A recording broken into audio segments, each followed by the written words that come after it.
सृष्टि बचपन से ही दिखने में सुंदर नहीं थी, लेकिन अमीर बाप की बेटी सृष्टि पर उसकी माँ जान छिड़कती। मेरी बेटी कितनी प्यारी है, भगवान सबको सृष्टि जैसी बेटी दे। सृष्टि धीरे धीरे बड़ी होती है। एक दिन सृष्टि की सहेली कहती है, तू दिखने में कितनी अजीब सी है, लेकिन मैं जानती हूँ हम सब में सबसे अच्छी शादी तो तेरी ही होगी। तेरे पापा अमीर जो है। और बता नहीं सकते यार, दहेज तो हर कोई देता है, ये क्या ज्यादा ले जाएगी अपने पति के लिए? अरे बड़े शहर में कोठी है इसके पापा की।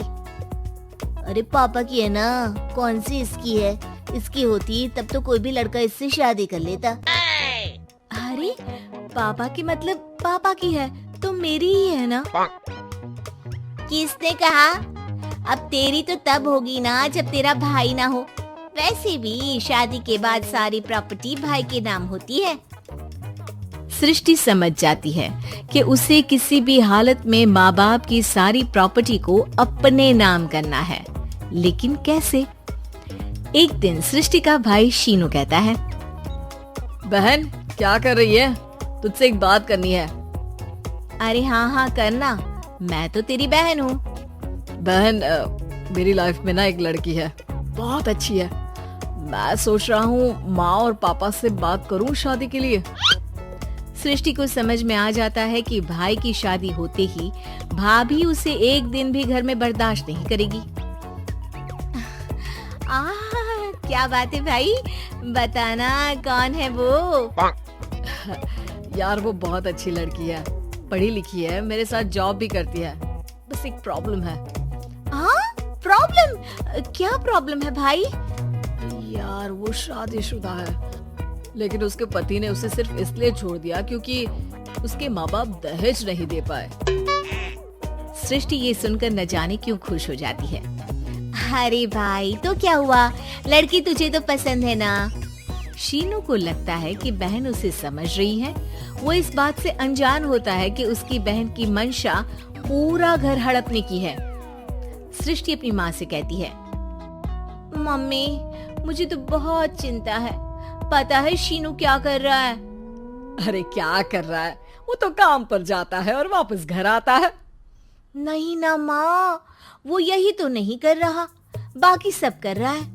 आपको पता है उससे प्यार है, और वो भी एक शादीशुदा लड़की से। ये क्या हो गया? मैं सोसाइटी में क्या मुंह दिखाऊंगी? अरे तेरे पापा तो यही कहेंगे कि मैंने ही उसे बिगाड़ दिया है।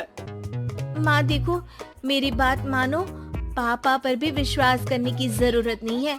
अब आप ही बताओ, पापा इतनी देर घर के बाहर रहते हैं क्यों? बोलो। अरे बेटा वो तो नौकरी करते हैं ना। तू बहुत भोली है माँ। पापा का ऑफिस तो 7 बजे खत्म हो जाता है, लेकिन देखो कितनी देर से आते हैं। अरे नहीं बेटा, ऐसी कोई बात नहीं है। सृष्टि माँ को एक औरत से बात करते पिता की फोटो दिखाती है। देखो माँ कैसे हैं पापा, मैं ना कहती थी कि पापा सही नहीं है। मैं तेरे पापा से बात करूंगी, दे फोटो मुझे। ओ माँ, वो तो डिलीट हो गई।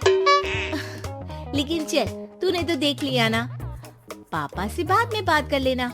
और हाँ, मेरा नाम बिल्कुल मत लेना। हाँ माँ। अब क्या था, सृष्टि के माँ और पिता के बीच झगड़ा होना शुरू हो जाता है। सृष्टि के मन में क्या चल रहा था कोई नहीं जानता था।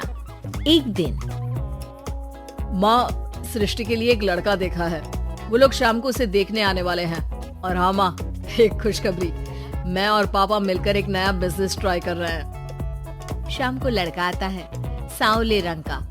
सृष्टि को तो बिल्कुल भी पसंद नहीं आता।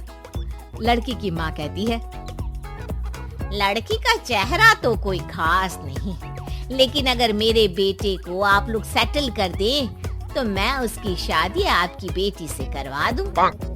सृष्टि को लड़का बिल्कुल पसंद नहीं था। उसे भाई पर गुस्सा आ जाता है। लड़के वालों के जाने के बाद कहती है, माँ देखा शीनू मेरे लिए कैसा लड़का लेकर आया, न दिखाने लायक न सुनने लायक, सेटल भी नहीं, वो भी हम करे। अरे माँ, मैं जानती हूँ ये मेरी शादी किसी भी घर में क्यों करवाना चाहता है। अरे कैसी बात कर रही है बहन, तूने तो देखा ना, लड़के को मैंने ही मना कर दिया तुझसे शादी के लिए। जिसने लड़का बताया था उसने उसकी बहुत तारीफ की थी। बात आई गई हो जाती है, लेकिन सृष्टि का मन शांत नहीं होता। क्या करूं, कुछ समझ में नहीं आ रहा। मेरी शादी हो गई तो ये लोग पूरी प्रॉपर्टी शीनू के नाम कर देंगे, मेरे हाथ तो कुछ लगेगा ही नहीं। तभी सृष्टि को आइडिया आता है। वो किसी वकील को फोन करती है।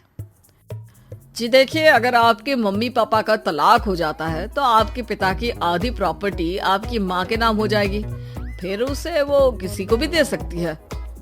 सृष्टि अब माँ को बेटे के खिलाफ भरती है। माँ, शीनू पर नजर रखा करो, वो जिस लड़की के प्यार में है ना वो शादीशुदा है। यहाँ आएगी, सारा पैसा, रुपया, जमीन, जायदाद सब हड़प लेगी। पापा का भी हाल तुमसे छुपा नहीं है। ऐसा ना हो कि मैं और आप एक दिन सड़क पर भीख मांगे। हे भगवान, मैं तो जीते जी मर जाऊंगी अगर ऐसा हो गया तो। ऐसा हो गया नहीं माँ, ऐसा ही होगा। अभी समय है, आगे का सोच लो। मैं तो कहती हूँ पापा से आधी प्रॉपर्टी लेकर अलग हो जाओ। पापा की आधी प्रॉपर्टी भी हम लोगों को अगर मिल जाती है ना तो अगले 7 जन्म सफल समझो। बेचारी माँ बेटी के कहने पर पति से तलाक लेकर अलग हो जाती है। सृष्टि अब पैसों से गाड़ी और अपने दूसरे महंगे शौक पूरे करने लगी। उसके दोस्त भी उसके पैसे इस्तेमाल करते। सृष्टि, कल तुम कहाँ थी? मैं सारा दिन घर पर अकेली थी। तो मैं क्या करूं? मैंने ठेका तो नहीं लिया है ना तुम्हें संभालने का। माँ को सृष्टि से ये उम्मीद नहीं थी। वो बैठकर रोने लगती है। वहीं उसका पति यानी कि सृष्टि के पिता आ जाते हैं। मैं जानता था कि तुम्हारा यही हाल होगा, तो आपने मुझे रोका क्यों नहीं? मैं रोकता तो तुम रुकती क्या? सृष्टि के कहने पर तुमने मुझ पर अपने बेटे पर शक किया, लेकिन तुम ये भूल गई कि कैसे हम दोनों ने मिलकर जीवन में इतना सब खड़ा किया। माँ पति के गले लग जाती है। मुझे माफ कर दीजिए, मैंने आपकी कमाई का एक बड़ा हिस्सा गवा दिया। कोई बात नहीं, तुम साथ हो तो मैं ऐसी 7 प्रॉपर्टी खड़ी कर दूंगा। तभी वहाँ सृष्टि आ जाती है रोते हुए। माँ, मयंक ने मुझे छोड़ दिया। वो बोल रहा था जब तक मेरे पास पैसे थे तब तक ही वो मेरे साथ था। पापा, माँ, मुझे माफ कर दीजिए।